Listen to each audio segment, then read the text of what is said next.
اور جن کے نام سے کہا جاتا ہے کہ ان کے ساتھ شادی ہوئی وہ اس کا انکار کرتے ہیں، ان کا وکیل اس کا انکار کرتا ہے۔ مصیبت یہ ہے کہ ڈیکلن واش نے اپنا یہ جو آرٹیکل لکھا اس میں یہ سارا کچھ لکھ دیا، لہٰذا اب ہمیں انگریزوں پر اور مغرب پر تو پورا یقین ہے لیکن اپنی مظلوم بیٹی پر اور حقائق پر جو دلائل اور ثبوت والی چیزیں ہیں ان پر کوئی یقین نہیں۔ حالانکہ وہ تاریخ بھی غلط لکھتا ہے، پچھلی شادی کی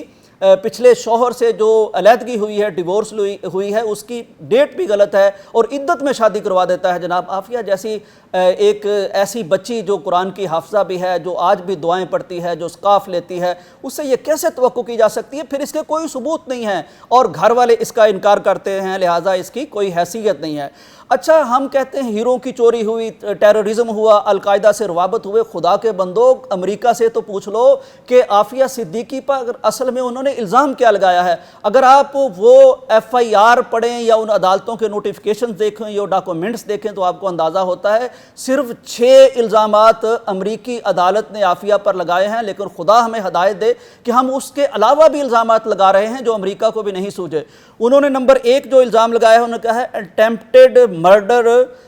آن آفیشلز، یعنی یو ایس آفیشلز، یعنی انہوں نے امریکی فوجیوں پر گن تان لی، انہوں نے امریکی ایف بی آئی پر گن تان لی، انہوں نے امریکی ٹرانسلیٹر پر یا جو وہاں موجود تھا اس پر گن تان لی، یعنی 6 کی 6 شکیں جو اس وقت آپ سکرین پر بھی دیکھ رہے ہیں ان کا تعلق افغانستان کے صرف ایک واقعہ سے ہے اور صرف ایک الزام ہے کہ عافیہ نے 5-6 لوگوں پر گن تان لی، صرف 6 شکیں ہیں، اس کے علاوہ کوئی الزام عافیہ پر امریکہ کی طرف سے بھی عائد نہیں کیا گیا۔ لیکن ہم کتنے الزامات عافیہ پر لگا رہے ہیں، ہمیں شرم نہیں آتی۔ ناظرین اکرام جہاں تک اس کیس کا پرٹیکولر معاملہ ہے، اس میں آپ اگر غور کریں تو عافیہ صدیقی خود یعنی عدالت بھی امریکی ہے اور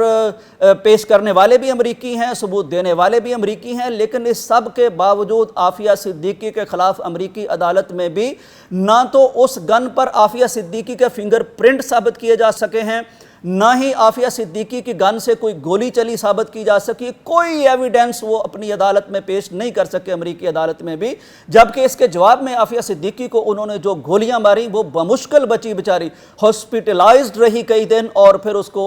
خلاف قانون یعنی جس ملک میں جو وقوع ہوتا ہے وہیں اس کو عدالتوں کا سامنا کرنا پڑتا ہے، لیکن عافیہ صدیقی کو امریکہ میں لے گئے۔ اب جب امریکہ میں لے گئے تو وہاں فنگر پرنٹس کوئی نہیں، وہاں کوئی ثبوت کوئی نہیں، اور اس کے بعد جو جیوری بنائی گئی عافیہ صدیقی خود کہتی ہیں کہ اس میں سے 2 لوگوں کو انہوں نے جیوری میں سے نکال دیا گیا۔ وہ کیسے نکالا گیا وہ بھی عجیب کہانی ہے کہ ایک شخص امریکہ جیسے ملک میں اٹھتا ہے، وہ ان 2 لوگوں کے خلاف تقریریں کرتا ہے، ان کو دھمکیاں دیتا ہے، ان کو جان سے مارنے وغیرہ کی دھمکیاں دیتا ہے، لہٰذا وہ جیوری سے 2 لوگ الگ ہو جاتے ہیں، 2 لوگ نئے لائے جاتے ہیں، لہٰذا یہ پورا اہتمام کیا گیا کیونکہ وہ 2 لوگ سچ کہنا چاہتے تھے، لہٰذا انہیں ہٹایا گیا، 2 لوگ نئے لائے گئے، اب عافیہ کے خلاف ایک کیس سنا دیا گیا۔ اب دنیا کے یہ جو ماہرین قانون ہے وہ ہمیں بتاتے ہیں کہ یہ کیسی بات ہے جناب اعلیٰ کہ ایک خاتون